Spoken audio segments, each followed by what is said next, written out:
हरे कृष्णा, राधे राधे। आज इस वीडियो में हम पवित्र पावनी अधिक मास की दूसरी एकादशी, जो कि कृष्ण पक्ष की परम नाम की एकादशी है, उसके विषय में चर्चा करेंगे।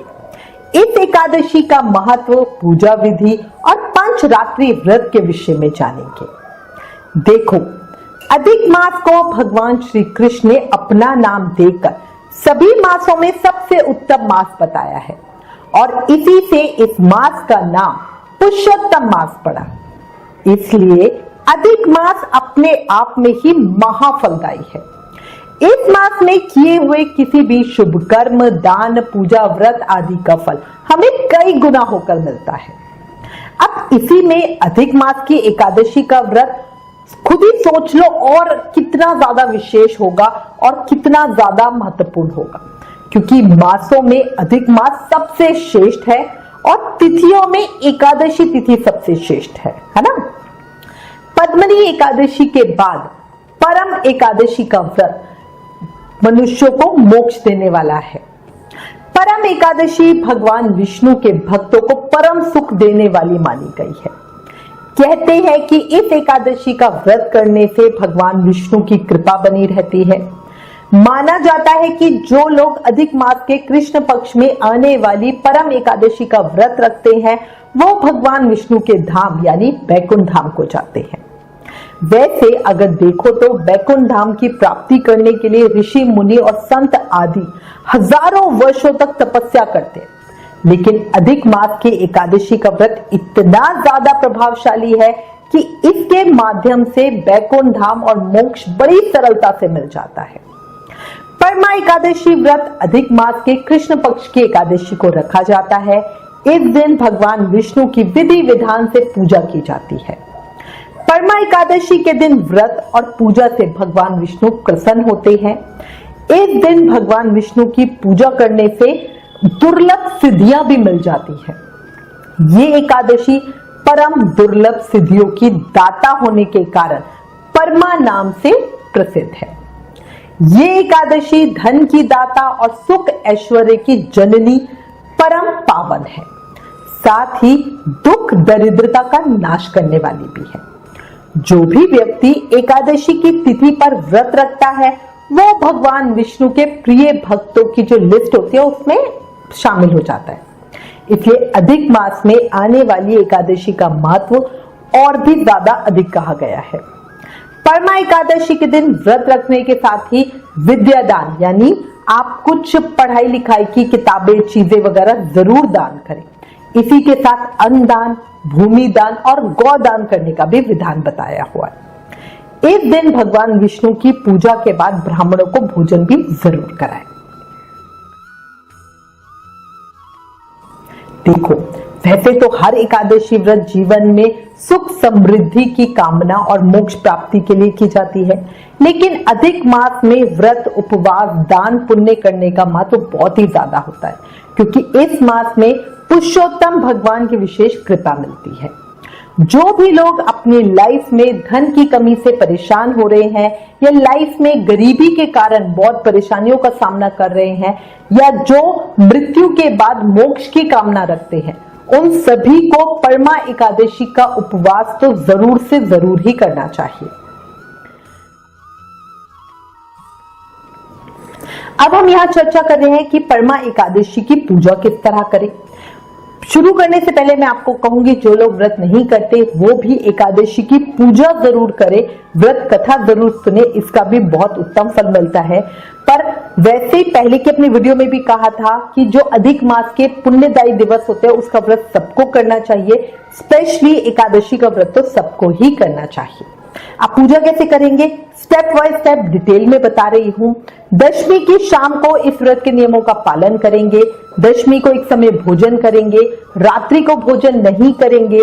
दशमी को ब्रह्मचार्य व्रत का पालन करते हुए भगवान विष्णु का ध्यान करके जमीन पे सोएंगे। परम एकादशी के दिन सूर्योदय से पहले उठकर स्नान आदि करेंगे, फिर साफ वस्त्र पहनेंगे। पूजा में पीले सफेद कपड़ों का बहुत ज्यादा महत्व है। उसके बाद पूजा की तैयारी करेंगे।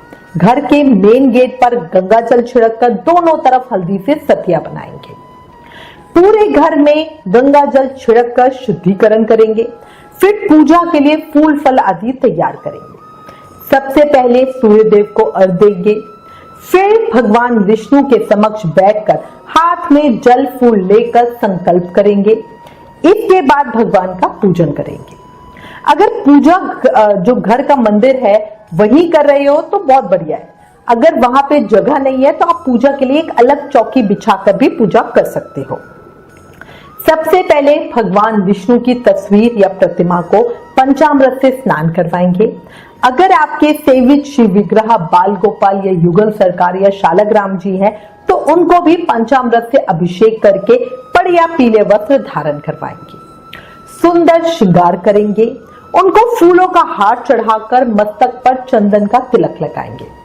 साथ ही भगवान विष्णु को उनका अत्यंत प्रिय तुलसी का दल भी अर्पित करेंगे। याद रखना, एकादशी पे तुलसी तोड़ी नहीं जाती, इसलिए तुलसी दल पहले से ही तोड़ कर रखें। इसके बाद धूप दीप प्रज्वलित करेंगे। याद रखना, परमा एकादशी के दिन रुई का स्पर्श नहीं करना चाहिए।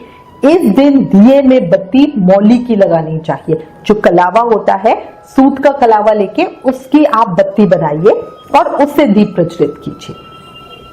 विष्णु चालीसा, विष्णु स्तुति, विष्णु स्तोत्र, विष्णु सहस्त्रनाम और परम एकादशी व्रत की कथा को पढ़ेंगे सुनेंगे। भगवान विष्णु के मंत्रों का जाप करेंगे।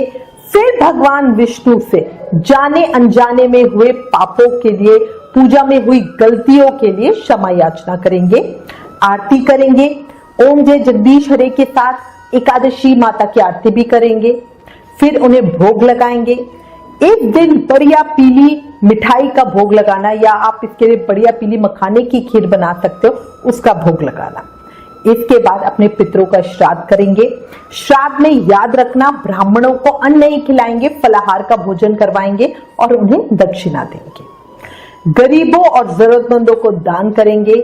शाम के समय पूजा जरूर करेंगे। एकादशी वाले दिन हम तुलसा महारानी की पूजा करते हैं, बस उन्हें जल अर्पित नहीं करते क्योंकि उनका भी व्रत होता है, उनको तोड़ते नहीं है। रात में भगवान विष्णु के पवित्र नामों का जाप करते हुए भजन कीर्तन करेंगे। भगवान के सामने नृत्य करके रात्रि जागरण करेंगे।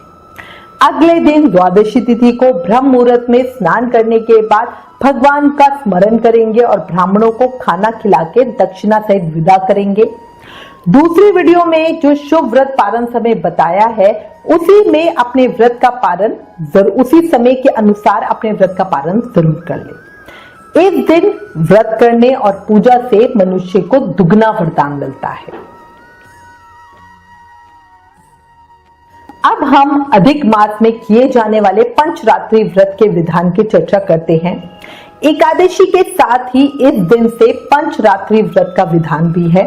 मतलब एकादशी से शुरू कर अमावस्या तक अंतिम जो 5 दिन है अधिक मास के, उनमें व्रत करना चाहिए।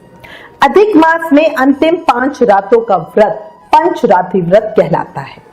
जो साधक पूरे महीने का पुरुषोत्तम मास का व्रत नहीं कर पाते या कोई और नियम नहीं ले पाते किसी भी सूतक पातक की वजह से, वो साधक पूरे महीने का पूर्ण फल प्राप्त करने के लिए इन पंचरात्रि को व्रत कर सकते हैं।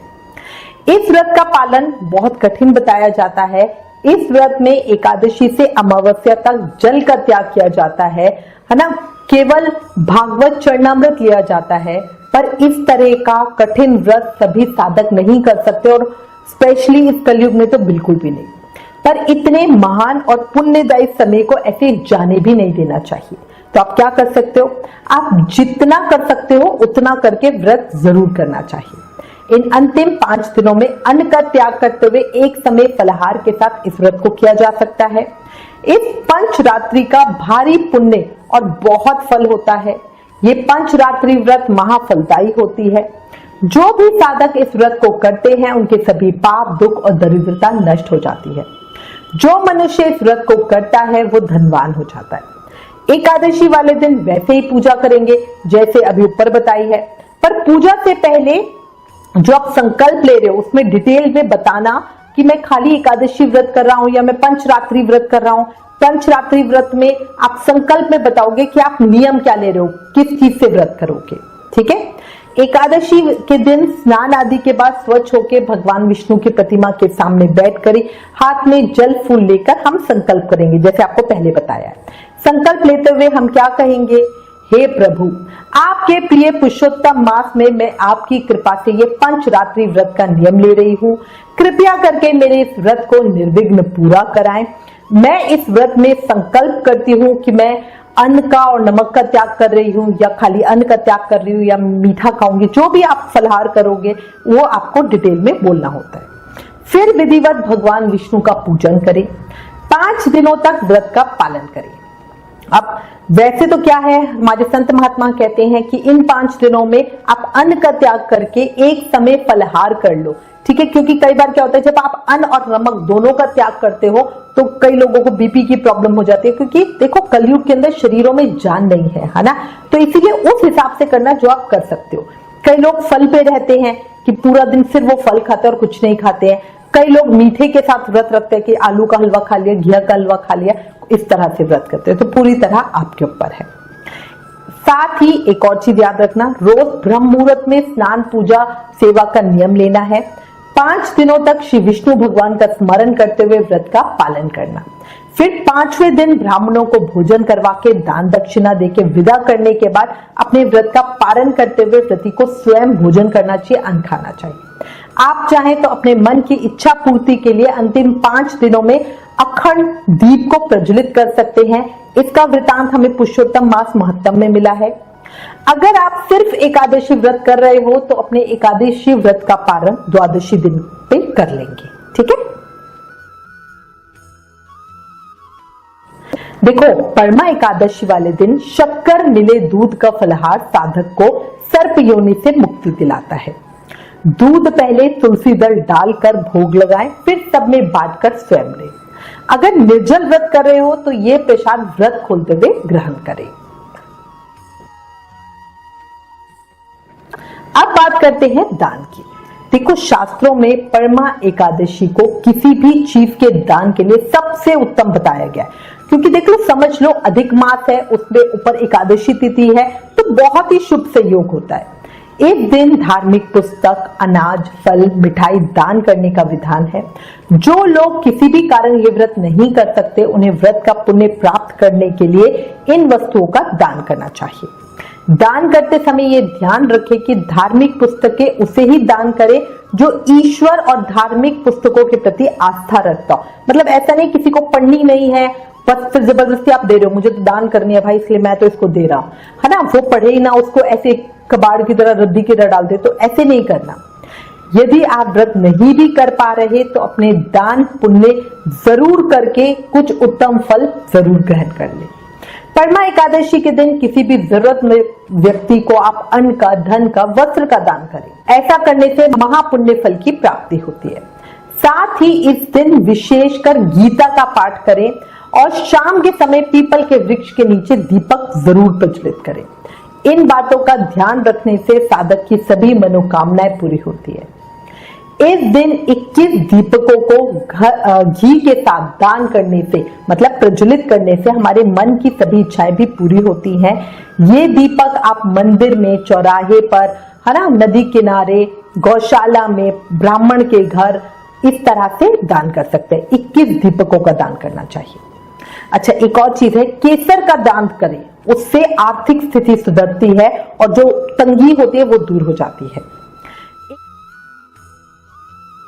एकादशी के दिन व्रती को एक समय ही फलाहार करना चाहिए। देखो, हम कलयुग में कह देते हैं कि ठीक है, आपके शरीर ठीक नहीं है, हालत ठीक नहीं है, आप फलाहार कर लो, लेकिन इसका मतलब ये बिल्कुल नहीं है कि आप बार बार खाते ही जाओ। बार बार फलाहार नहीं करना चाहिए। एकादशी का व्रत करने से एक रात पहले से ही ब्रह्मचर्य का पालन करना बहुत जरूरी है। एकादशी की पहले संध्या पर सात्विक भोजन करें और सूर्यास्त के बाद अन्न ग्रहण नहीं करें। एकादशी के दिन घर में यदि व्रत नहीं कर रहे तो भी सात्विक ही भोजन बनाना, प्याज, लहसुन, गाजर, मसूर की दाल आदि से दूर रहना। परमा एकादशी के दिन साधक को पूजा पाठ और दान करना चाहिए। इस दिन सुबह जल्दी उठकर पूजा पाठ करें और दोपहर के समय नींद ना ले। ऐसा नहीं कि सुबह जल्दी उठे तो दोपहर में सोते रहेंगे। एकादशी के दिन दोपहर के समय सोना निषेध है। जो लोग एकादशी व्रत का पालन कर रहे हैं उन्हें किसी अन्य व्यक्ति के घर का जल, फल या अन्न नहीं ग्रहण करना चाहिए। इससे आपका व्रत नष्ट हो जाता है और आपके व्रत का पुण्य उस व्यक्ति को मिल जाता है जिसके घर का आप कुछ खा रहे हो। कभी ऐसा हो जाए कि आपको एकादशी वाले दिन किसी के साथ तीर्थ यात्रा पे जानी है और वो बोलते हैं कि हम फलाहार लिया है, तो ऐसा नहीं करना, उनको बोलना सब अपना अपना बनाएंगे, ठीक है। और अगर मान लो कभी ऐसी जरूरत पड़ भी जाती है कि आपको भाई किसी का कुछ खाना ही पड़ जाता है, तो आप उनको कुछ ना कुछ पैसे जरूर दे, तो इससे वो आपका अन्न हो जाएगा, है ना, और इससे व्रत पे प्रभाव नहीं पड़ेगा। इन बातों का ध्यान रखकर आप अपने एकादशी व्रत को सफल बना सकते हैं। अपनी अगली वीडियो में आपको एकादशी व्रत की कथा बताऊंगी। इसी के साथ मैं उम्मीद करती हूँ इस वीडियो में दी गई जानकारी आपके लिए उपयोगी होगी। इससे रिलेटेड अगर आपके पास कोई भी कमेंट या सजेशन है तो प्लीज हमें लिखें। ज्ञान बांटने से बढ़ता है, इसलिए इस वीडियो को ज्यादा से ज्यादा शेयर करें। Please like, share and subscribe. Thank you. Hare Krishna.